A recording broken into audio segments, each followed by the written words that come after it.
সবাইকে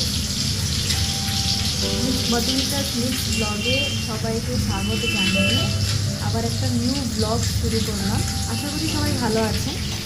তো আজকে আমি বানাবো সিম্পল একটা রেসিপি, মাছ দিয়ে আলু ফুলকপি দিয়ে একটা সিম্পল ঝোল বানাচ্ছি। তো ভাবলাম এই ব্লগটি এই রেসিপিটি আপনাদের সঙ্গে শেয়ার করতে চাইলাম। তো দেখি এখন মাছ ভাজা হচ্ছে। আগে থেকে আমি আলু ফুলকপি পেঁয়াজ কাঁচা লঙ্কা টমেটোটা কেটে রেখেছিলাম। তো মাছ ভাজার পরে আমি দিয়ে দিয়েছি তেলের মধ্যে ফোড়ন দিয়ে পেঁয়াজ আর টমেটো। পেঁয়াজটা ভাজা হয়ে যাওয়ার পরে টমেটো আর কাঁচা লঙ্কা একসঙ্গে দিয়ে দিয়েছি।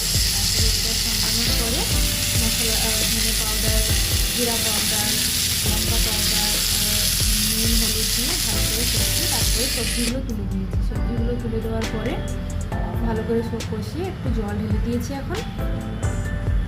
তো এখন ঢাকা দিয়ে দিলাম। তারপরে আমি খুলে দেখছি যে জলটা তরকারিটা ফুটে গেছে। এরপরে আমি এখন মাছ দিয়ে দেবো, ভেজে রাখা মাছগুলো। তো সেই মাছগুলো এখন দিয়ে দেবো। আমি তো একা খাই, এখন আমি ব্যাঙ্গালোরেই থাকি, তো আমি একা রুমে থাকি, তো আমি একাই খাই। তো সেই জন্য আমি 2 পিস দিয়ে দিচ্ছি।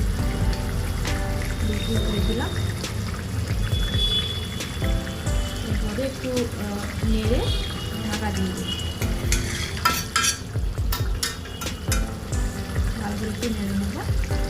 মাছগুলো একটু ঝোলে থেকে একটু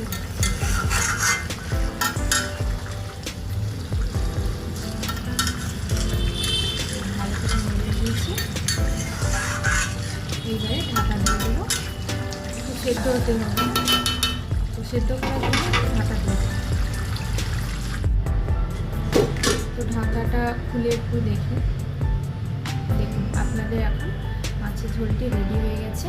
তো খাওয়ার জন্য একদম রেডি। তো আশা করছি এই ব্লগটি, এই রেসিপিটি সবার ভালো লাগবে। তো এইভাবে আমি ব্লগটি শেষ করছি। সবাই ভালো থাকবেন, সুস্থ থাকবেন।